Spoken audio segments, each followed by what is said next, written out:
কোরআন পড়তে জানে না এক অক্ষর, পেটের মধ্যে বোমা ফোটাইলে কোরআনের একটা সূরা বেরাইবে না।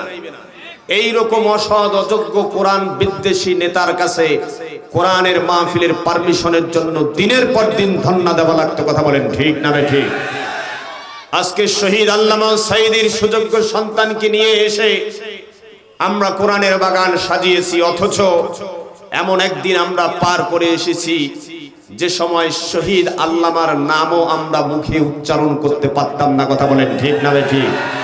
এমন একটা সময় আমরা পার করে এসেছি, মাত্র 1 বছর আগে শহীদ আল্লামার জানাজার নামাজেও অংশগ্রহণ করার সুযোগ আমরা পাই নাই। কথা বলেন ঠিক না ঠিক? এমন একটা পরিস্থিতি আমরা পার করে এসেছি, শহীদ আল্লামা দেলোয়ার হোসেন সাঈদী তার শেষ ওসিয়ত অনুযায়ী তার প্রতিষ্ঠিত খুলনার দারুল কোরআন সিদ্দিকিয়া কামিল মাদ্রাসায় তাকে দাফন করার জন্য তিনি ওসিয়ত করেছিলেন। তার শেষ ওসিয়ত অনুযায়ী তাকে তার প্রতিষ্ঠিত মাদ্রাসায় দাফন পর্যন্ত করতে দেওয়া হয় নাই। কথা বলেন ঠিক না ঠিক? আল্লাহ ওই পরিস্থিতি থেকে আমাদেরকে উদ্ধার করেছেন। আপনারা খুশি না বেজার? জোরে বলতে হবে মুসলমান, খুশি না বেজার? মন প্রাণ উজাড় করে মহান মুনিবের শেখানো ভাষায় কালেমাতুশ শুকর পাঠ করছি। সমস্যায় সবাই বলছি আলহামদুলিল্লাহ। আর জোরে বলুন আলহামদুলিল্লাহ। দরুদ ও সালাম বর্ষিত হোক আমাদের প্রিয় নবী, মজলুম মানবতার পরম বন্ধু বিশ্বনবী জনাবে মুহাম্মদ রাসূলুল্লাহ সাল্লাল্লাহু আলাইহি ওয়াসাল্লামের প্রতি। আমরা দোয়া করছি সেই সব ভাইদের জন্য যারা আল্লাহ পাকের এই জমিনে তার দেওয়া জীবন ব্যবস্থা, চূড়ান্ত সংবিধান আল কোরআনকে প্রতিষ্ঠা করতে গিয়ে পৃথিবীর দেশে দেশে যুগে যুগে কালে কালে যারা নিজেদের বুকের তাজা তপ্ত খুনকে এই সবুজ চত্বরে ঢেলে দিয়ে সবুজ ভূখণ্ডকে লালে লাল করেছে। বিশেষ করে সাম্প্রতিক সময়ে প্রিয় মাতৃভূমি বাংলাদেশকে শেকল মুক্ত করার জন্য, স্বৈরাচার মুক্ত করার জন্য আমাদের সন্তানের, আমাদের ভাইয়েরা যারা অকাতরে নিজের জীবন বিসর্জন দিয়েছেন, আমরা দোয়া করছি আল্লাহ তাদের সবাইকে শাহাদাতের সর্বোচ্চ মাকাম দান করুন। জোরে বলেন আমিন। আর জোরে বলেন আমিন। আমার ভাইরা, একটা জরুরি ঘোষণা, সেটা হলো এই যে বাদামালা যায় বিদ্রোহ ঢুকছে, সসম্মানে এলাই বিদায় করেন, না হলে এমন মানুষের চিপাচিপিতে মরিও যাবার পারে। এই খবরদার, বেরাও বেরাও, তাড়াতাড়ি বেরাও, তাড়াতাড়ি ওকে সসম্মানে যায় বাদাম মিছে নখ পয়সা দিয়ে বিদায় করে দেব। আর মাহফিলের ভিতরত কেমন বাদামালা ঢোকে কে? ঠিক না ঠিক? কোন বাদামালা চানাচুর আশ্রয় দিবেন না। বাদাম চানাচুর বাবরি চৌপতি রইবাকে। আমার ভাইরা, মাহফিল, বড় মাহফিল গুলোতে শৃঙ্খলার একটু সমস্যা হয়। এখানে শ্রোতা যারা, তাদের প্রত্যেককেই স্বেচ্ছাসেবকের ভূমিকা পালন করতে হবে। ঠিক না ঠিক বলেন? কোরআনের মাহফিল, এ মাহফিলের পবিত্রতা এবং শৃঙ্খলা রক্ষার দায়িত্ব কোরআনের শ্রোতাদের। ঠিক না ঠিক বলেন? আমাদের সবাইকে স্বেচ্ছাসেবকের ভূমিকা পালন করতে হবে। আমার ভাইরা, আমি সাধারণত অন্যান্য মাহফিলগুলোতে যতটুকু সময় পাই আলোচনার জন্য, আজকের মাহফিলে তুলনামূলক কম সময় পাবো, এটা আপনারা বুঝতেই পারতেছেন। আমি মোটামুটি 9টা পর্যন্ত কথা বলবো, এরপরেই প্রধান বক্তা চলে আসবেন ফখরুল ইসলাম হাদি ভাই। উনিও আবার লম্বা সময় কথা বলবেন না, ওনার পরপরেই আবার 10টা থেকে 10:30 সাড়ে 10টার মধ্যেই আপনাদের কাঙ্ক্ষিত মেহমান চলে আসবে। এজন্য বাইরে যারা ঘোরাফেরা করছেন, আরেকটা বিষয় বলি, আলোচনা কিন্তু আমি এবং হাদি ভাই আমরা দুজনেই আলোচনা করব। প্রধান মেহমান যিনি, উনি প্রচলিত ওয়াইজ নন, ওনার পিতার মতো প্রচলিত ওয়াইজ নয়। তিনি তার পিতার স্মৃতিচারণ করবেন এবং আমাদের জন্য গুরুত্বপূর্ণ কিছু নসিহা করবেন। এজন্য এই যে সামনের আগামী 2টা ঘন্টা অত্যন্ত মূল্যবান আজকের মাহফিলের জন্য। যারা এখনো বাইরে আছেন, আপনারা বিরাট বড় নেয়ামত থেকে বঞ্চিত আছেন। আল্লাহর ওয়াস্তে কোরআনের মাহফিলে এক্ষুনি ঢুকে পড়েন। আমার ভাইরা, যেহেতু তাফসীরুল কোরআন মাহফিল, এজন্য সরাসরি আল্লাহর কালাম থেকে আলোচনার জন্য আমি বরকতময় কালামে হাকিমের সূরা তাহা থেকে কয়েকটি আয়াতে কারিমা পাঠ করেছি। অত্যন্ত পরিচিত কয়েকটি আয়াতে কারিমা আমি পাঠ করেছি। তেলাওয়াতকৃত আয়াতে কারিমার আলোকে আলোচনার জন্য অত্যন্ত গুরুত্বপূর্ণ একটা বিষয় আমি নির্ধারণ করেছি। সেটা হলো আগামীর স্বপ্নের বাংলাদেশ বিনির্মাণে কোরআনের শিক্ষার, কোরআনী শিক্ষার ভূমিকা।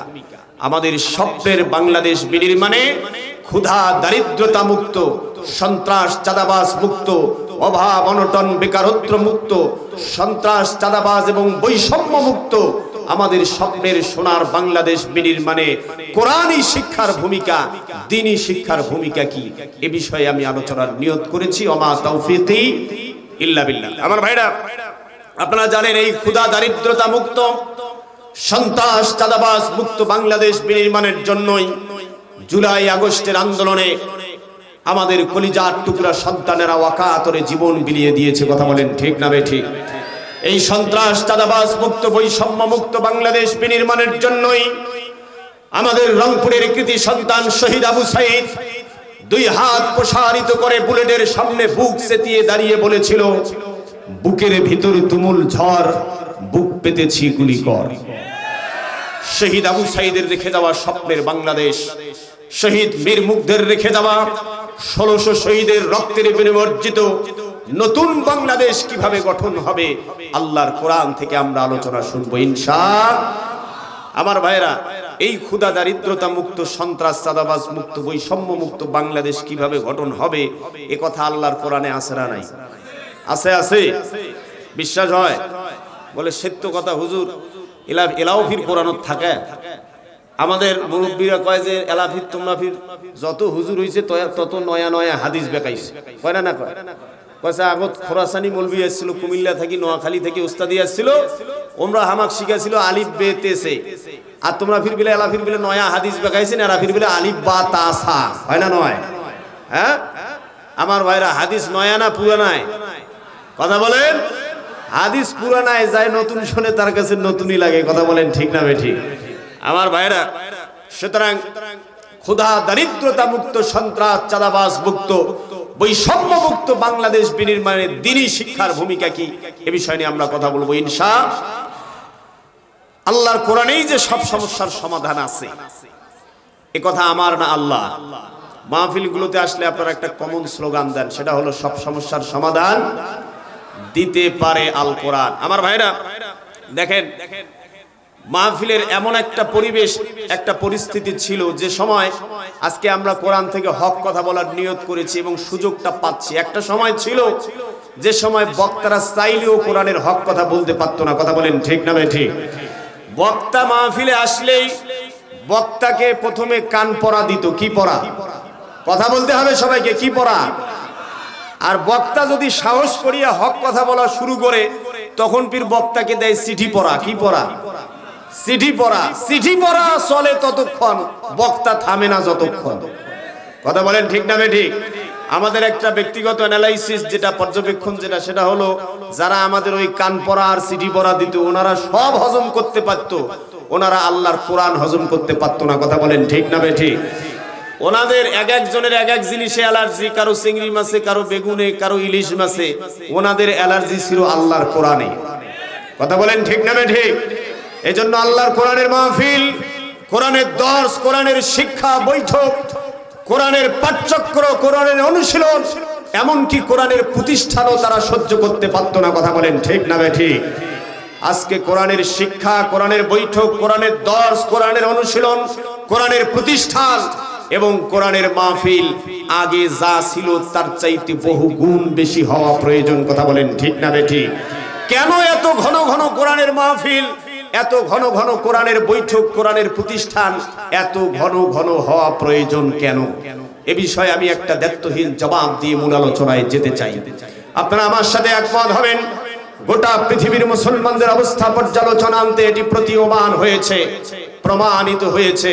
মুসলমানদের দুর্দিন আর দুর্দশার পিছনে সবচাইতে বড় কারণ হচ্ছে আমরা আল্লাহর কোরআন থেকে দূরে সরে গেছি। কথা বলেন ঠিক না ঠিক? আজকে কোরআন থেকে দূরে সরে যাওয়ার কারণেই সারা দুনিয়ায় মুসলমানেরা নির্যাতিত, নিপীড়িত, নিগৃহীত, লাঞ্ছিত, শোষিত, বঞ্চিত, অপমানিত, পদদলিত। কথা বলেন ঠিক না ঠিক? আজকে কোরআন থেকে দূরে সরে যাওয়ার কারণেই পৃথিবীর মুসলিম অধ্যুষিত জনপদ Iraq, Iran, Afghanistan, Palestine, Tajikistan, Kazakhstan, Turkmenistan, Libya, Syria, Algeria, Bulgaria, Nigeria সহ পৃথিবীর মুসলিম অধ্যুষিত জনপদগুলোতে বেছে বেছে টার্গেট করে করে ইহুদিবাদী ইসরায়েলের প্রত্যক্ষ মদদে, সন্ত্রাসবাদী আমেরিকার আঙ্গুলি ইশারায় আর সাম্রাজ্যবাদী ভারতের নগ্ন হস্তক্ষেপে সারা দুনিয়ায় মুসলমানের রক্ত নিয়ে হোলি খেলা হচ্ছে। কথা বলেন ঠিক না বেঠিক? তারই ধারাবাহিকতায় সেই ষড়যন্ত্রের অংশ হিসাবে ৫৬,০০০ বর্গ মাইলের প্রাণপ্রিয় মাতৃভূমি বাংলাদেশ, শাহজালাল, সাপারান, শামাকদুম, শরীয়তুল্লাহ, তিতুমিরের প্রাণপ্রিয় মাতৃভূমি বাংলাদেশ, লক্ষ লক্ষ শহীদের রক্তের বিনিময়ে অর্জিত লাল সবুজের প্রিয় মাতৃভূমি বাংলাদেশ, ৯০% মুসলিম অধ্যুষিত আমাদের প্রাণের প্রিয় মাতৃভূমি বাংলাদেশেও একটি ছোট্ট মহল সুপরিকল্পিতভাবে ইসলাম, মুসলমান, ইসলামী আন্দোলন, ইসলামী নেতৃত্ব এবং উলামায়ে কেরামের বিরুদ্ধে সুগভীর ষড়যন্ত্রে মেতে উঠেছে। কথা বলেন ঠিক না বেঠিক? সুতরাং ফিরে আসতে হবে, কোরআনের কাছে ধারণ করতে হবে শুধুই কোরআন।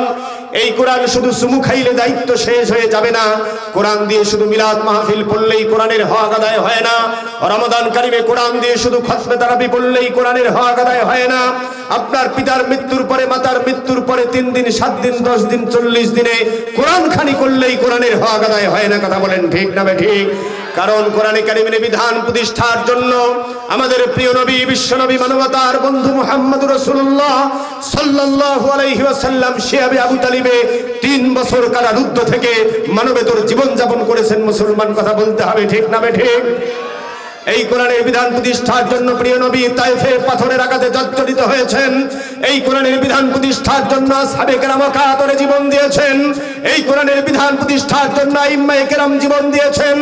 এই কোরআনের বিধান প্রতিষ্ঠার জন্য আমাদের ইমামদের ইমাম, ইমামে আজম আবু হানিফা রাহিমাহুল্লাহ জেলখানায় ধুকে ধুকে শহীদ হয়েছেন। কথা বলতে হবে ঠিক না বেঠিক? শুধু তাই নয়, মুসলমান এই কোরআনের বিধান প্রতিষ্ঠার জন্য সৈয়দ কুতুব শহীদ হয়েছেন। এই কোরআনের বিধান প্রতিষ্ঠার জন্য শহীদ হাসানুল বান্না জীবন দিয়েছেন। এই কোরআনের বিধান প্রতিষ্ঠার জন্য শহীদ মাওলানা মতিউর রহমান নিজামী, শহীদ আলী আহসান মুহাম্মদ মুজাহিদ, শহীদ আব্দুল কাদের মোল্লা সহ বিশ্বব্যাপী ইসলামী আন্দোলনের নেতারা একের পর এক হাসি মুখে ফাঁসির মঞ্চকে বরণ করেছেন। কথা বলতে হবে ঠিক না বেঠিক?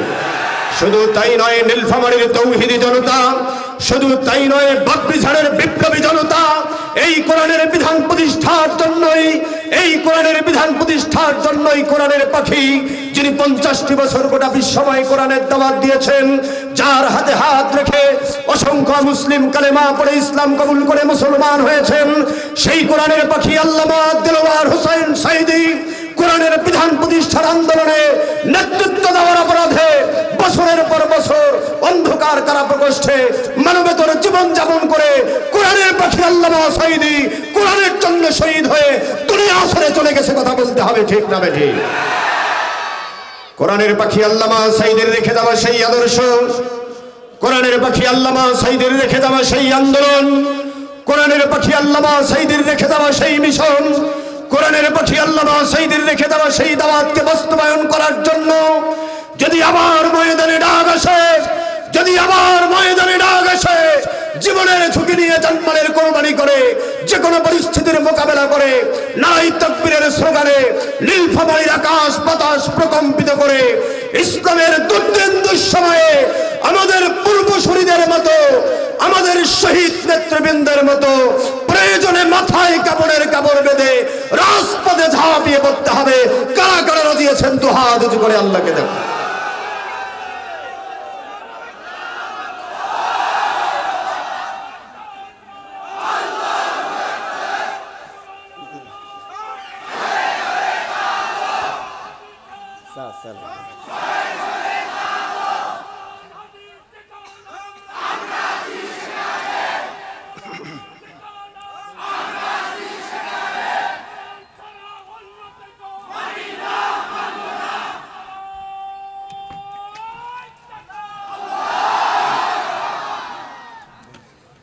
আমার ভাইরা, আর যাই হোক, নারায়ে তাকবীরের স্লোগানের সাথে কোনো কম্প্রোমাইজ নাই। কথা বলেন ঠিক না বেঠিক?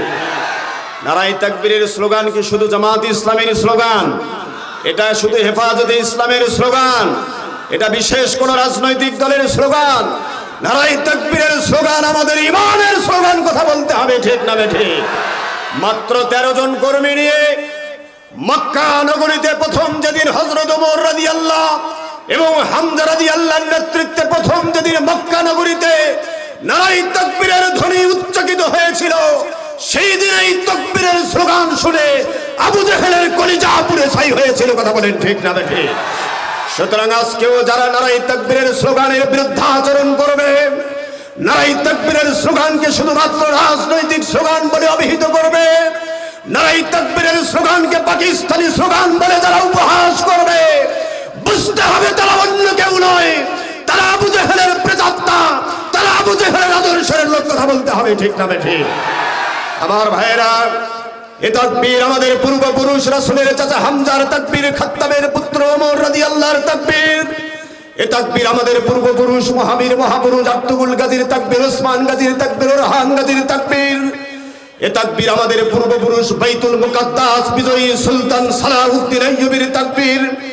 এ তাকবীর আমাদের পূর্বপুরুষ কনস্টান্টিনোপল বিজয়ী মুহাম্মদ আল ফাতির তাকবীর। এ তাকবীর আমাদের পূর্বপুরুষ সুলতান আলপার সালামের তাকবীর, সুলতান আব্দুল হামিদ খানের তাকবীর। এ তাকবীর আমাদের পূর্বপুরুষ বাংলা বিজয়ী মহান বীর ইখতিয়ার উদ্দিন মোহাম্মদ বিন বখতিয়ার খিলজির তাকবীর। কথা বলতে হবে ঠিক না ঠিক? যে বখতিয়ার খিলজি মাত্র 17 জন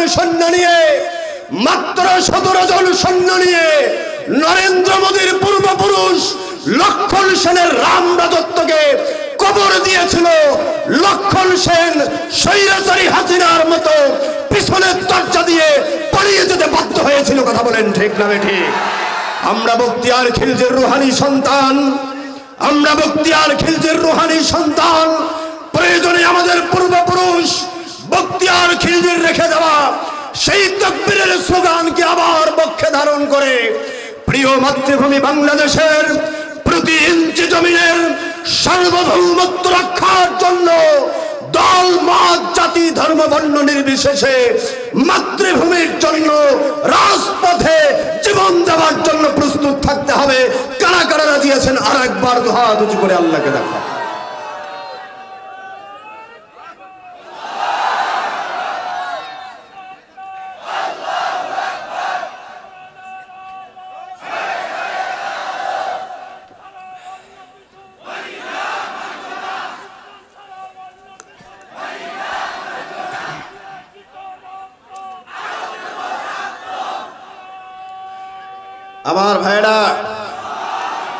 আমার ভাইরা, এখানে বিভিন্ন রাজনৈতিক দলের নেতৃবৃন্দ যারা আছেন, বিশেষ করে বিএনপির লোক, জামাত ইসলামীর লোক, অন্যান্য ইসলামী দলের লোকজন যারা আছেন, সাধারণ কোরআন প্রেমিক জনতা যারা আছেন, ইসলাম প্রেমিক জনতা, দেশপ্রেমিক জনতা যারা আছেন, আজকের এই মাহফিল থেকে কান খুলে একটা কথা শুনে রাখেন।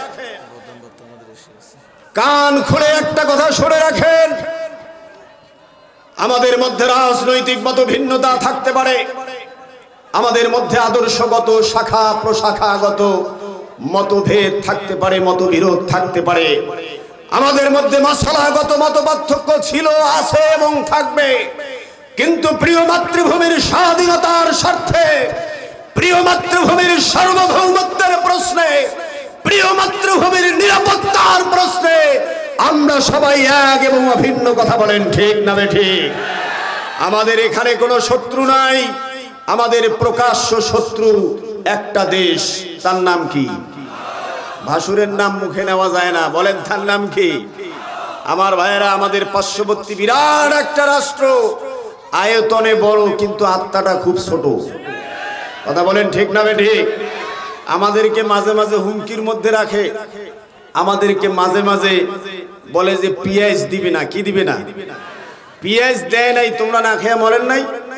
না খেয়ে মরেন নাই? আহারে কোন আহাম্মক! আরে তোর দোকানের পিএইচ যদি আমি না নেই, লস কার? দোকানদারের লস না কাস্টমারের? হ্যাঁ, আমাদেরকে বোকা পাইছে। আমার ভাইয়েরা, আমার নবীর দেশে সবচেয়ে বেশি বিদেশি শ্রমিক, সবচেয়ে বেশি ভারতের শ্রমিক আমার নবীর দেশে রাস্তা ঝাড়ু দিয়ে খায়। কথা বলেন ঠিক না ঠিক? অথচ আচ্ছা, লিল্লাহে তাকবীর, আলহাজ মাওলানা শামীম সাঈদী সাহেবের আগমন, কোরআনের পাখির পুত্র আল্লামা সাইদির পুত্র শামীম সাইদি সাহেবের আগমন নীলফামারীবাসীর পক্ষ থেকে, মাদারউদ্দিন মডেল মাদ্রাসার পক্ষ থেকে সংগ্রামী নীলফামারীবাসী মঞ্চে এখনো আসে নাই, উনি ইতিমধ্যেই বাবরিঝারে এসে উপস্থিত হয়েছে, আলহামদুলিল্লাহ বলে। উনি সময় মতো মঞ্চে এসে উপস্থিত হবেন। আমার ভাইয়েরা, আমাদের ওই পার্শ্ববর্তী দেশ ইসলামের গোড়াপত্তন যেখানে হয়েছে সেখান থেকে রাস্তা ঝাড়ু দিয়ে খায়, কোনো আপত্তি নাই, কিন্তু বাংলাদেশে ইসলাম দেখলে আমরা চমকি উঠি। কথা বলেন ঠিক না বেঠিক? নবীর দেশে ইসলাম আছে, ওখানে অভাব অনটন নাই, ওখানে রাস্তা ঝাড়ু দিতে কি আর প্রসাবখানা পায়খানা পরিষ্কার করতে কি, তাদের কোনো আপত্তি নাই। কিন্তু বাংলাদেশে ইসলাম দেখলে ওদের চুলকানি ওঠে, ওরা আতঙ্কিত হয়। কথা বলেন ঠিক না বেঠিক? আমরা ইসলামকে প্রতিষ্ঠিত করব, যাদের জ্বালা পোড়া আছে চুলকাইতে চুলকাইতে ওরা যেন মরি যায়। কথা বলেন ঠিক না বেঠিক? আমার ভাইয়েরা, সুতরাং আল্লাহর কোরআন থেকে আলোচনা হবে। আলোচনা হবে কোথা থেকে? আলোচনা হবে কোথা থেকে? বরকতময় কালামে হাকিমের সূরা তাহা থেকে পাঠ করেছি। আপনারা বলেছেন সব সমস্যার সমাধান দিতে পারে আল কোরআন। আল্লাহর কোরআনেই যে সব সমস্যার সমাধান আছে, এই বিশ্বাস আপনাদের আছে? বিশ্বাস আছে? বিশ্বাস আছে? কথা আমার না আল্লাহ। আল্লাহ বলেন, وَنَزَّلْنَا عَلَيْكَ الْكِتَابَ تِبْيَانًا لِكُلِّ شَيْءٍ وَهُدًى وَرَحْمَةً وَبُشْرَى لِلْمُسْلِمِينَ وَنَزَّلْنَا عَلَيْكَ الْكِتَابَ, নবী যে কিতাব তোমার উপরে নাজিল করেছি, তিবয়ানাল লিকুল্লি শাই, এই কিতাবের ভিতরে আমি আলোচনা করি নাই, এই কিতাবের ভিতরে আমি সমাধান দেই নাই। দুনিয়ায় এমন কোন সমস্যা নবী আমি রাখি নাই। জোরে বলেন সুবহানাল্লাহ। ওয়া হুদাম ওয়া রাহমা, এটা পথ নির্দেশিকা এবং অনুগ্রহ। ওয়া বুশরা লিল মুসলিমিন, আর মুসলমানদের জন্য যাবতীয় সুসংবাদ, যাবতীয় সমস্যার সমাধান কোথায় আছে? জোরে বলেন কোথায় আছে? আল্লাহর কোরআনে আছে। সুতরাং আলোচনার জন্য অন্য কোথাও না গিয়ে সরাসরি আল্লাহর কোরআন থেকে আলোচনায় যেতে চাই। রাব্বুল আলামিন বলেন, ওয়ামান আ'রাদা আন যিকরি ফাইন্না লাহু মাঈশাতান দানকা ওয়া নাহশুরুহু ইয়াওমাল কিয়ামাতি আ'মা। রব্বুল আলামিন বলেন, যে ব্যক্তি আমার কোরআনের নসিহত থেকে দূরে সরে যাবে, কোরআনের শিক্ষা প্রতিষ্ঠান থেকে দূরে সরে যাবে, কোরআনের দর্স, কোরআনের অনুশীলন, কোরআনের চর্চা থেকে যে ব্যক্তি দূরে সরে যাবে, রব্বুল আলামিন বলেন দুনিয়ার জীবনটা তার লাঞ্ছনাময় হয়ে যাবে, অপমানজনক হয়ে যাবে। তুমি সব হজম করতে পারো, কোরআন হজম করতে পারো না। তুমি সব সহ্য করতে পারো, কোরআন সহ্য করতে পারো না। তুমি সবকিছু দেখতে পারো, কোরআন দেখতে পারো না। পরিণতি কি হবে?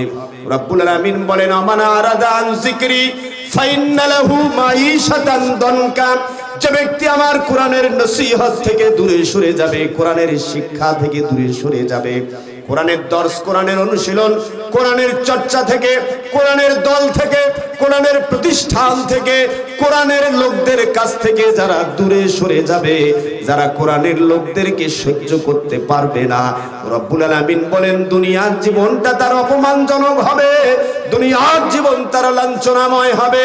এমন লাঞ্ছনা আর অপমান তার জীবনে আসবে, পালাবার জন্য ইন্দুরের গর্ত তারা খুঁজে পাবে না। কথা বলেন ঠিক না বেঠিক? যারা কোরআনের বিরোধিতা করেছে তাদের পরিণতির দিকে তাকান। কোরআনের পাখি শহীদ আল্লামা সাইদি বলেছিলেন, সময় আসবে এমন পালাবার জন্য ইন্দুরের গর্ত খুঁজে পাবে না। কথা বলেন ঠিক না বেঠিক? আহারে, কোরআনের পাখি যা বলেছিল হুবহু সবগুলি বাস্তবায়ন হয়েছে। কথা বলেন ঠিক না বেঠিক? আমরা এর আগে যখন বলেছিলাম হাজার হাজার শহীদ জননীর চোখের পানি, হাজার হাজার স্বামী হারা বধূর আর্তনাদ, কলিজার টুকরা সন্তান হারা শহীদ জননীর আর্তনাদ আহাজারি, কোরআনের পাখি আল্লামা সাঈদীর রাত জাগা তাহাজ্জুদের সিজদার জায়নামাজ ভেজা চোখের পানি, এই চোখের পানির ফোঁটা আর রক্তের ফোঁটা এগুলো বৃথা যাবে না। কথা বলেন ঠিক না বেঠিক? তখনকার আধিপত্যবাদী শক্তি, সাম্রাজ্যবাদী শক্তির দোসরেরা আমাদের কথায় কর্ণপাত করে নাই। কথা বলেন ঠিক না বেঠিক? আমি 5ই আগস্টের আগের দিনও প্রভাবশালী এক নেতাকে বলেছিলাম, খবরদার, বাড়াবাড়ির পরিণতি ভালো হবে না। শহীদ আল্লামার চোখের পানি, তাহাজ্জুদের জায়নামাজ ভেজা চোখের পানির ফোঁটা আর শহীদ জননীর তাহাজ্জুদের জায়নামাজ ভেজা চোখের পানির ফোঁটা এগুলি কখনোই বৃথা যেতে পারে না। কথা বলেন ঠিক না বেঠিক? তাই হয়েছে। শহীদ আল্লামা বলেছিলেন, ইন্দুরের গর্ত খুঁজে পাবে না হারে, কোন গর্তে যে লুকাইছে ওরা আর আল্লাহ ছাড়া কেউ জানে না। কথা বলেন ঠিক না বেঠিক? আমার ভাইয়ের, আল্লাহ রাব্বুল আলামিন বলেন, ফাইন্না লাহু মাঈশাতান দানকা, দুনিয়ার জীবন তার অপমানজনক হবে, লাঞ্ছনাময় হবে, বেইজ্জতি আর অপমান তার জীবনেও পিছু ছাড়বে না। কথা বলেন ঠিক না বেঠিক? শুধু দুনিয়ার জীবন অপমানজনক হবে তাই নয়, দুনিয়ায় শুধু বেইজ্জতি হবে, অপমানিত হবে, লাঞ্ছিত হবে তাই নয়, আর কি হবে? দুনিয়ায় যদি অপমান করে শেষ করে দেয়া হতো তাও একটা কথা ছিল, কিয়ামতের দিন যখন লোকটা উঠবে, ফাইন্না লাহু মাঈশাতান দানকা, দুনিয়ার জীবনে অপমান হওয়ার পরে লোকটা যখন কিয়ামতের দিন হাজির হবে, রব্বুল আলামিন বলেন, ফাইন্না লাহু মাঈশাতান দানকা ওয়া নাহশুরুহু ইয়াউমাল কিয়ামাতি আমা, কিয়ামতের দিন লোকটাকে যখন হাজির করা হবে, লোকটার তখন চোখ দুটো অন্ধ থাকবে, কিছুই দেখতে পারবে না। আল্লাহু আকবার বলে। লোকটা তখন আল্লাহর কাছে বলবে, ক্বালা রাব্বি লিমা হাসারতানি আমা, হে আল্লাহ, আজকে আমার চোখ নাই কেন?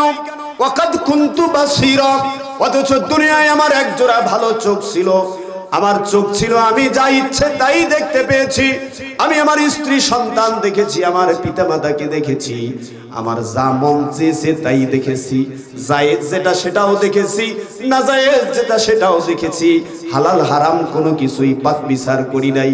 ও আল্লাহ, আমার দুইটা একজোড়া ভালো চোখ ছিল, ও আল্লাহ, আজকে আমার চোখ নাই কেন? রব্বুল আলামিন তখন লোকটাকে জবাব দিবেন, ক্বালা কাযালিকা আতাতুকা আয়াতুনা ফানাসিতাহা ওয়া কাযালিকাল ইয়াউমা তুনসা। আল্লাহু আকবার। ও আমার বান্দা, তোমাকে চোখ দিয়েছিলাম, একজোড়া ভালো চোখ দিয়েছিলাম, পরিষ্কার দুটো চোখ দিয়েছিলাম, চোখ দিয়ে তুমি সব কিছু উপভোগ করেছো বান্দা, চোখ দিয়া দেখে দেখে ইংরেজি পড়েছো, চোখ দিয়া দেখে দেখে গণিত শিখেছো, তোমার মাতৃভাষা শিখেছো, সবকিছু ওই চোখ দিয়া দেখে দেখে বিদ্যা অর্জন করেছো, বড় বড় ডিগ্রি নিয়েছো, ওই আমার নেয়ামত চোখ দিয়া যা ইচ্ছা তাই উপভোগ করেছো, কিন্তু আমার দুনিয়ার সবচাইতে বড় নেয়ামত কোরআনটাই তুমি দেখো নাই, কোরআনটাই তুমি শেখো নাই। ও বান্দা, ক্বালা কাযালিকা তাতকা আয়াতুনা ফানাসিতাহা, কিয়ামতের দিন, আজকের এই দিনে তুমি যেভাবে দুনিয়ায় আমার সবচাইতে বড় নেয়ামত চোখ থাকা সত্ত্বেও কোরআনটাকে তুমি দেখো নাই, চোখ থাকা সত্ত্বেও কোরআন শেখার চেষ্টা করো নাই, কোরআন বোঝার চেষ্টা করো নাই, কোরআনের জীবন গড়ার চেষ্টা করো নাই, যেভাবে দুনিয়ায় চোখ থাকা সত্ত্বেও আমার কোরআনকে ভুলে গিয়েছিলে, আজকে আমি তোমার রব, আমি তোমার আল্লাহ তোমাকে ভুলে গিয়েছি। আল্লাহু আকবার বলেন। আচ্ছা বলেন, আল্লাহ যদি কিয়ামতের দিন কাউকে ভুলে যায়, ওর বাঁচার রাস্তা আছে? আছে কোন রাস্তা? জাহান্নাম ছাড়া কোনো উপায় আছে? নাই। সুতরাং চোখ থাকতে এই চোখের নিয়ামত যেটা, হক যেটা, সেটা আদায় করতে হবে। এই চোখ দিয়ে আপনি যা কিছু দেখেন, আপনি সব দেখেন, কোনো আপত্তি নাই, কিন্তু আপনাকে আল্লাহর দেয়া এই দুনিয়ার সবচেয়ে বড় নিয়ামত আল্লাহর কোরআনটা আগে শিখতে হবে। কথা বলেন ঠিক না বেঠিক? এবার আসেন আসল ঘটনায় যাই। বয়োবৃদ্ধ মুরব্বী, 70 ঊর্ধ্ব মানুষ, আমি যদি বাবাজিকে জিজ্ঞেস করি, বাবাজি কোরআন পড়তে জানেন নাকি? বলে না না, বাপ মাও জীবনে কোরআন শিখা নাই, তখন বাপ মা দোষ দেয়, আছে না নাই? বলে আহারে, যাই কোরআন শিখতে পারে নাই, যাই পড়ালেখা করতে পারে নাই, সবার বাপ মা দোষ দেয়, আছে না নাই? বলে আমার ভাইয়েরা শোনেন, কিয়ামতের দিন আপনার পাপের জন্য, আপনার অপরাধের জন্য আপনার বাবা মাকে জিজ্ঞাসাবাদ করা হবে না, যার যার অপরাধের জন্য নিজেদেরকেই জিজ্ঞাসিত হতে হবে। কথা বলেন ঠিক না বেঠিক? আমার ভাইয়েরা, ওই 70 মুরব্বী যিনি আলিফ বেতে সেও শেখে নাই, ওই 70 মুরব্বী যিনি নামাজ পড়ে কিন্তু আলহামদু সূরা বিশুদ্ধভাবে পড়তে পারে না, নামাজ পড়ে নামাজের নিয়ম কানুনটা পর্যন্ত জানে না, ওই লোকটাকে অবশ্যই কিয়ামতের দিন আল্লাহর আদালতে ভয়াবহ জবাবদিহিতার মুখোমুখি হতে হবে। কথা বলেন ঠিক না বেঠিক? কেউ বাঁচতে পারবে না। আল্লাহর নবী বলেছেন, আল কোরআনু হুজ্জাতুল লাকা ওয়া আলাইক। এই কোরআন কিয়ামতের দিন কারো পক্ষে সুপারিশ করবে, কারো বিপক্ষে সুপারিশ করবে। আচ্ছা বলেন, যে লোকটা জীবনে কোরআন পড়তেই জানে না, আপনার কি মনে হয় তাকে সুপারিশ করবে কোরআন? এটা হতে পারে? এটা যৌক্তিক? হ্যাঁ, এ জীবনে কোরআন খুলেও দেখে নাই। ওই যে কোরআন একেবারে কি কয়, কাপড় দিয়া পেঁচিয়া আলমারির উপরে থুইছে, এমন ভাবে কোরআনও পেঁচি থুইছে, কোরআনের তো মনে করেন দম বন্ধ হয়ে জান যায় যায় অবস্থা। কথা বলেন ঠিক না বেঠিক? আর ওই কাহো বাড়ির না মরা পর্যন্ত ওই কোরআনের ধুলা বালি কাহো কোনোদিন ফোক দিয়াও মুছি দেয় না। কথা বলেন ঠিক না বেঠিক? আহারে, কোরআনের দুর্দশা, কোরআনের 12 অবস্থা করছে, কোরআন পেঁচিয়াস আলমারির উপর থুইছে। রোজার মাসে যদি কাউ ভুল করি না রে তা নাইছে, আর না হলে কাহো না মরা পর্যন্ত ওই কোরআন কাহো ছুঁয়ে দেখবে না। কথা বলেন ঠিক না বেঠিক? আর ওই কোরআন আপনাকে সুপারিশ করবে, এত সোজা ভাবছে? কথা বলেন। অথচ আমার নবী বলেছেন, আল কোরআনু হুজ্জাতুল লাকা ওয়া আলাইক। ওই কোরআন কারো পক্ষে সুপারিশকারী হবে। কার পক্ষে? যিনি কোরআনের হক আদায় করবে। কথা বলেন ঠিক না বেঠিক? আজকে কোরআনের হক নিয়ে কথা বলতে চাই। মৌলিকভাবে আল্লাহর কোরআনের হক 3টা। কয়টা? বাঁচতে হলে জানতেই হবে। আগে একটা অ্যাডভারেজ শোনেন নাই? এইডস কি? বাঁচতে হলে জানতে হবে। আল্লাহর কোরআনের হক কি? মুসলমান থাকতে হলে, জান্নাত পাইতে হলে, জাহান্নাম থেকে বাঁচতে গেলে জানতেই হবে কোরআনের হক কি। কথা বলেন ঠিক না বেঠিক? কোরআনের হক যারা আদায় করবে, আল্লাহ তাদের, কোরআন তাদের পক্ষে সুপারিশকারী হবে।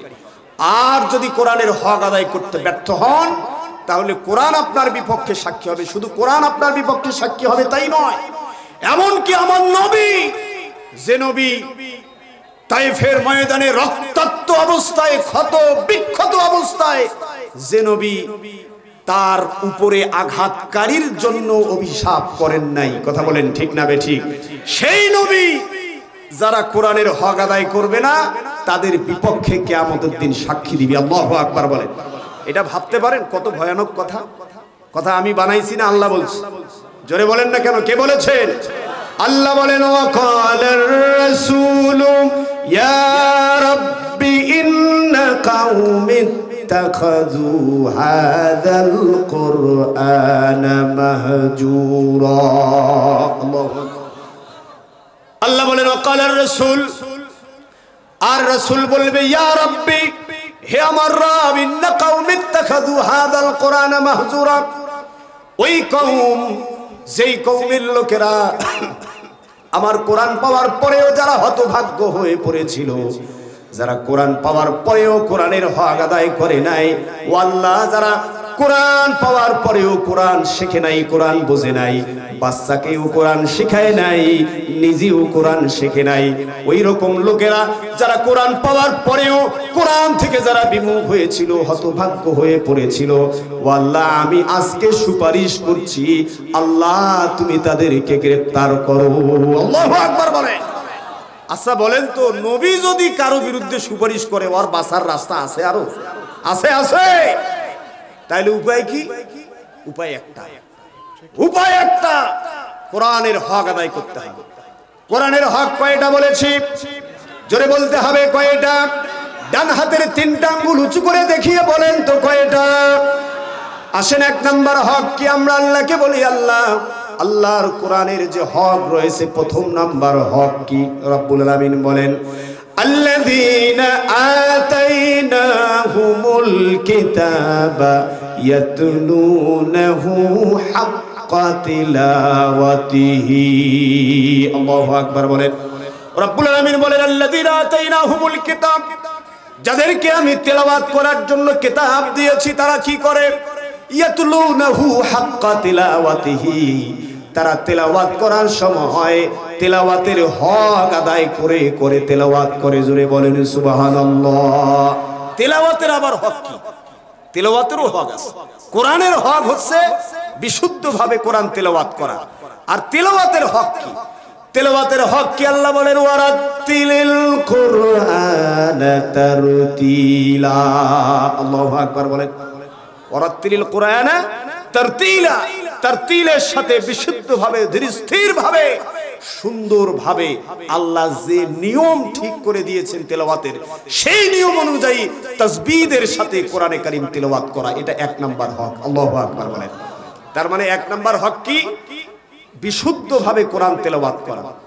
কোরআনে কারীমের দুই নাম্বার হক কি? শোনেন, আল্লাহ বলেন, রব্বুল আলামিন বলেন ইন্না আরসালনাহু কুরআনান আরাবিয়্যান লাআল্লাকুম তাআকিলুন।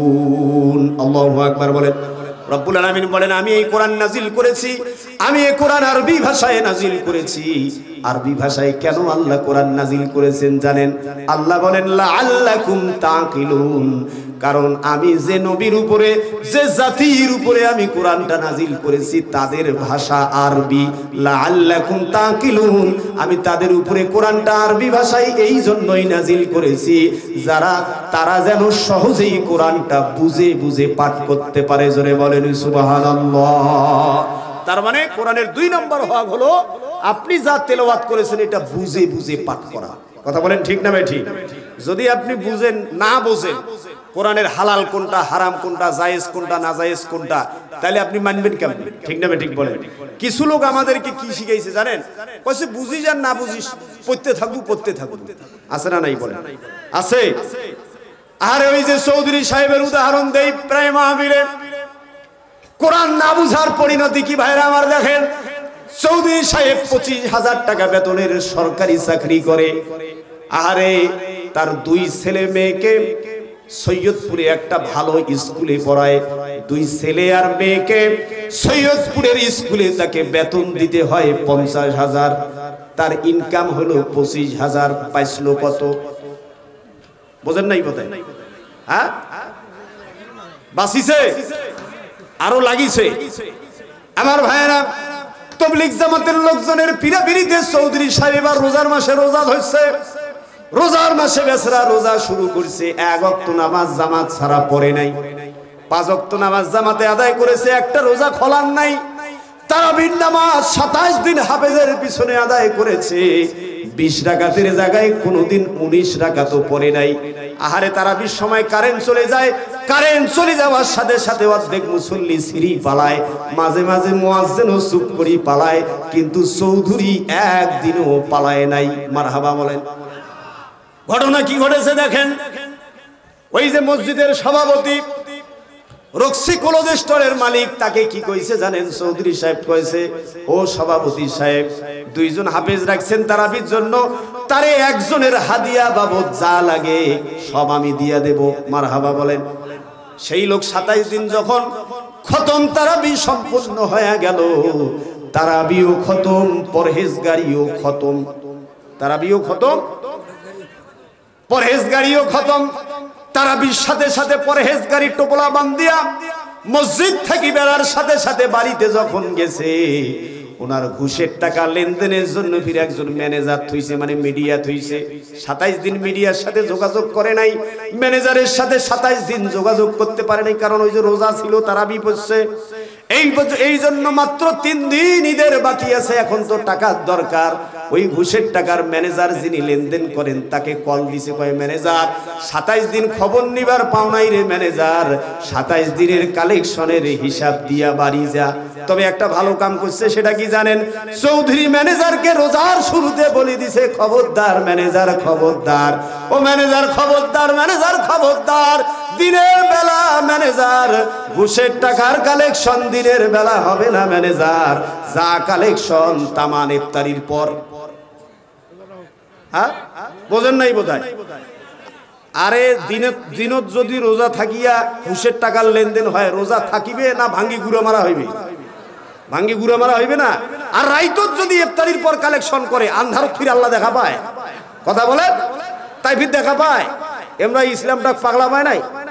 আমার ভাইয়েরা, আপনি খতম তারাবি পড়ার পরেও যদি ঘুষ পরিত্যাগ করতে না পারেন, আহারে 27 দিন তারাবি খতম করেছেন হাফেজের পিছনে, এরপরেও যদি হারাম পরিত্যাগ করতে না পারেন, রোজা রাখার পরেও যদি আল্লাহর নিষেধকৃত জিনিসটা পরিত্যাগ করতে না পারেন, আপনার তারাবির সওয়াব পাওয়া তো দূরের কথা, তেলাওয়াতের সওয়াব পাওয়া তো দূরের কথা, গোটাল কোরআন গিলি খাইলেও 4 পয়সার কোনো লাভ হবে না। কথা বলেন ঠিক না বেঠিক?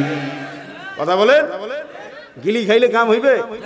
ওই যে চৌধুরী সাহেব হজত যা কি কাম করছে, হজে যাওয়ার আগে সবাই মিলে ধরছে, চৌধুরী সাহেব হজত যাইবেন, মরিবেন না বাঁচিবেন তার তো কোনো ঠিক ঠিকানা নাই। ও চৌধুরী সাহেব যাবার আগে একটা কাম করি যাও তো। বলে কি কাম? বলে চৌধুরী সাহেব যাবার আগে জমি জায়গাগুলো এনা ফয়সালা করে দিয়ে যাও। বলে আচ্ছা ঠিক আছে। চৌধুরী সাহেব হজে যাবার 1 সপ্তাহ আগে কি করেছে জানেন? বিরাট বড় মিলাদ মাহফিলের আয়োজন করেছে।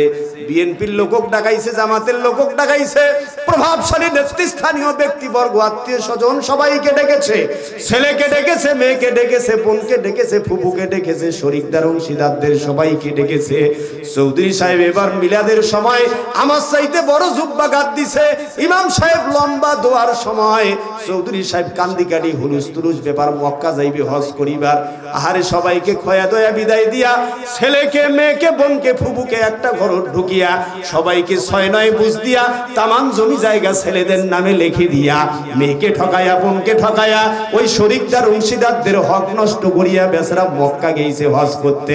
বিশ্বাস করেন, আল্লাহর কোরআনের আইন লঙ্ঘন করিয়া যেই চৌধুরী সাহেব মেয়েকে ঠকায়া, বোনকে ঠকায়া, ফুপুকে ঠকায়া, শরিকদার অংশীদারদের হক নষ্ট করিয়া চৌধুরী যে বেচারা মক্কা গেছে হজ করতে, ওই বেচারার 1টা 2টা 4টা 5টা হজ নয়, জীবনে 100টা হজ করলেও একটা হজ তার কবুল হবে না। কথা বলেন ঠিক না বেঠিক? কথা ক্লিয়ার না ভেজাল আছে? আমরা ইসলামটা পাগলা পাইছি। কথা বলেন, ওই যে হজরে আসওয়াদ পাথর আছে না, কি করে? আরে কথা কন না, হ্যাঁ, চুমা খায়। আরে চুমা খাইতে খাইতে চৌধুরী যদি ওটা গিলি খেয়ে বলায়, তাও কাম হবে না। কথা বলেন আমার ভাইরা। সুতরাং কোরআন বুঝি বুঝি না পড়লে হালাল কোনটা হারাম কোনটা বুঝবি কেন করি?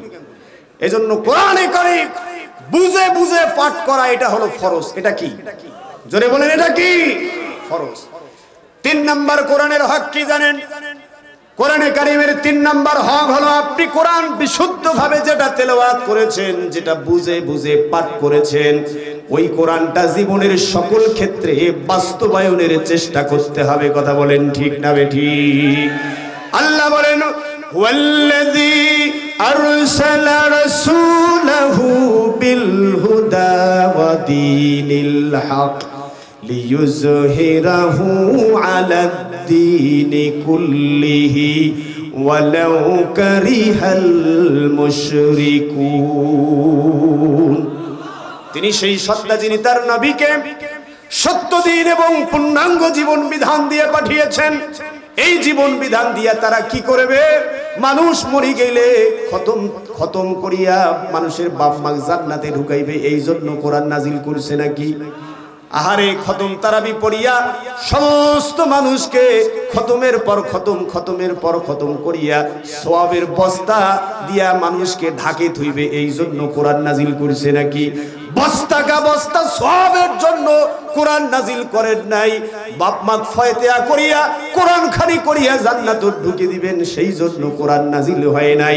আমরা আল্লাহকে বললাম, আল্লাহ তাহলে কোরআন কেন নাজিল করেছেন? রব্বুল আলামিন বলেছেন, লিইয়ুযহিরাহু আলাদ-দীনি কুল্লি। আমি কোরআন এই জন্য নাজিল করেছি, ওই আধিপত্যবাদী শক্তির রেখে যাওয়া মতবাদ, ওই সাম্রাজ্যবাদের রেখে যাওয়া মতবাদ, ওই কার্ল মার্কসের মতবাদ, ওই লেনিনবাদের মতবাদ, ওই ৭২-এর সংবিধান, দুনিয়ার সমস্ত সংবিধানের উপরে আল্লাহর কোরআনের সংবিধানকে বিজয়ী করতে হবে। আমি এই জন্যই কোরআন নাজিল করেছি। কথা বলেন ঠিক না বেঠিক? দুনিয়ার সব মতবাদের উপরে আল্লাহর কোরআনকে বিজয়ী করার জন্যই আল্লাহ কোরআন নাজিল করেছে। কথা বলেন। কোরআনের একটা বৈশিষ্ট্য মনে রাখতে হবে। কোরআনের বৈশিষ্ট্য হচ্ছে কোরআন অন্য কোন মতবাদের অধীনে থাকে না। কথা বলেন না কেন? কোরআন নিজেই একটা কমপ্লিট মতবাদ। The Holi Quran is the complete code of life. একটা পরিপূর্ণ জীবন ব্যবস্থার নাম হচ্ছে আল্লাহর কোরআন। কথা বলেন ঠিক না ঠিক? আমার ভাইরা, সুতরাং আল্লাহর কোরআন পরাধীন থাকার জন্য, পরাজিত থাকার জন্য কোরআন নাজিল হয় নাই। কোরআন নাজিল হয়েছে, আল্লাহ কোরআন নাজিল করেছেন শুধুমাত্র একটা কারণে। আল্লাহর কোরআন নাজিল করার সেই একমাত্র কারণটি হচ্ছে আল্লাহর কোরআন পৃথিবীর সমস্ত ইজম, সমস্ত মতবাদ, সমস্ত মতাদর্শ, সমস্ত সংবিধানের উপরে আল্লাহর কোরআন বিজিত থাকবে। এই একটি মাত্র কারণেই আল্লাহ দুনিয়ায় কোরআন নাজিল করেছেন। কথা বলেন ঠিক না ঠিক? সব সমস্যার সমাধান। হ্যাঁ, সুতরাং আল্লাহর কোরআন বুঝে বুঝে পাঠ করার পরে এই কোরআন প্রতিষ্ঠার সংগ্রামে অংশগ্রহণ করতে হবে। কথা বলেন ঠিক না ঠিক? আমার ভাইয়েরা, কোরআন প্রতিষ্ঠা কিভাবে হবে? কিভাবে কোরআনের প্রতিষ্ঠা হবে? বাড়িতে বসে সবাই যার যার মতো খালি দোয়া কালাম পড়তে থাকবো, কোরআন এমনি এমনি প্রতিষ্ঠা হবে নাকি বলেন? মসজিদের ভিতরে ঢুকিয়া নামাজের পরে আয়াতুল কুরসি পড়লেই কোরআন প্রতিষ্ঠা হবে নাকি বলেন? হ্যাঁ, ঘুমানোর আগে ওই যে কি বলে সূরা বাকারার শেষ আয়াত, শেষ দুটি আয়াত, আমানার রাসূলু বিমা উনজিলা ইলাইহি মির রাব্বিহি ওয়াল মুমিনুন, বিরাট সওয়াব। এগুলো পাঠ করে ঘুমাবেন। আয়াতুল কুরসি পড়িয়া বুকত এক নাদরা স্যাপ দিয়া ঘুমাইবেন। এই জন্য এইভাবেই কোরআন প্রতিষ্ঠা হবে নাকি? জোরে বলেন। বিশ্বাস করেন, আল্লাহর কোরআনকে প্রতিষ্ঠা করার জন্য শুধু দোয়া কালাম, শুধুমাত্র তন্ত্র মন্ত্র দিয়েই যদি আল্লাহর কোরআন প্রতিষ্ঠা হতো, ফুক ফাক দিয়া আর দোয়া কালাম পড়িয়া তাসবিহ করে তেলাওয়াত জিকির আজকার করেই যদি কোরআন প্রতিষ্ঠা হতো, আমার প্রিয় নবী সাল্লাল্লাহু আলাইহি সাল্লাম ওই হেরা গুহাত বসিয়া ফুক দিয়েই কোরআন প্রতিষ্ঠা করত। কথা বলেন। নবীর মতো নিরপরাধ নিষ্পাপ মাসুম মানুষ, যার আগেও কোনো গুনাহ নাই, পরেও কোনো গুনাহ নাই, একটা প্যাকেজ হেদায়েত নিয়ে যাকে আল্লাহ পাঠিয়েছেন, সে নিরপরাধ নিষ্পাপ মাসুম নবীকে এই কোরআনের বিধান প্রতিষ্ঠার জন্য অবর্ণনীয় জুলুম নির্যাতনের শিকার হতে হয়েছে। কথা বলেন ঠিক না ঠিক? শুধু নবী আলাইহিস সালাম নন, আমাদের প্রিয় নবী সাল্লাল্লাহু আলাইহি সাল্লাম শুধু নন, আমার প্রিয় নবীর সাহাবীদেরকে, আসহাবে কেরামকে অকাতরে নিজের জীবন বিসর্জন দিতে হয়েছে কোরআনের বিধান প্রতিষ্ঠার জন্য। কথা বলেন ঠিক না ঠিক? শুধু আসহাবে কেরাম নন, যুগে যুগে যারাই আল্লাহর কোরআনের বিধান প্রতিষ্ঠার সংগ্রামে আত্মনিয়োগ করেছিল, তাদেরকেও হাসি মুখে ফাঁসির মঞ্চকে বরণ করতে হয়েছে, তাদেরকেও অবর্ণনীয় জুলুম এবং নিপীড়নের শিকার হতে হয়েছে। কথা বলেন ঠিক না ঠিক? আল্লাহর এই কোরআনের বিধান, জি, আল্লাহর এই কোরআনের বিধান প্রতিষ্ঠার জন্যই কোরআনের পাখি আল্লামা দেলওয়ার হোসেন সাঈদীকে 13টি বছর অন্ধকার কারা প্রকোষ্ঠে মানবেতর জীবন যাপনে বাধ্য করা হয়েছিল। কথা বলেন ঠিক না ঠিক? কোরআনের পাখি আল্লামা দেলওয়ার হোসেন সাঈদী আল্লাহর কোরআনের বিধান প্রতিষ্ঠার সংগ্রামে নেতৃত্ব দেওয়া ছাড়া কোরআনের পাখির আর কোনো অপরাধ ছিল না। কথা বলেন ঠিক না ঠিক? কোরআনের পাখির যে অপরাধ, শহীদ মতিউর রহমান নিজামীর একই অপরাধ, আমাদের সবারই একই অপরাধ। কথা বলেন ঠিক না ঠিক? লিল্লাহে তাকবীর, লিল্লাহে তাকবীর। প্রধান মুফাসসিরের আগমন, মাওলানা ফখরুল ইসলাম হাদি ভাইয়ের আগমন, নীলফামারীবাসীর পক্ষ থেকে, বাবরিঝারবাসীর পক্ষ থেকে, মাতাবুদ্দিন মডেল মাদ্রাসার পক্ষ থেকে, মুজাফফর হোসেন রতন ভাইয়ের পক্ষ থেকে, ডক্টর খায়রুল আনাম সাহেবের পক্ষ থেকে, সভাপতি সাহেবের পক্ষ থেকে লিল্লাহে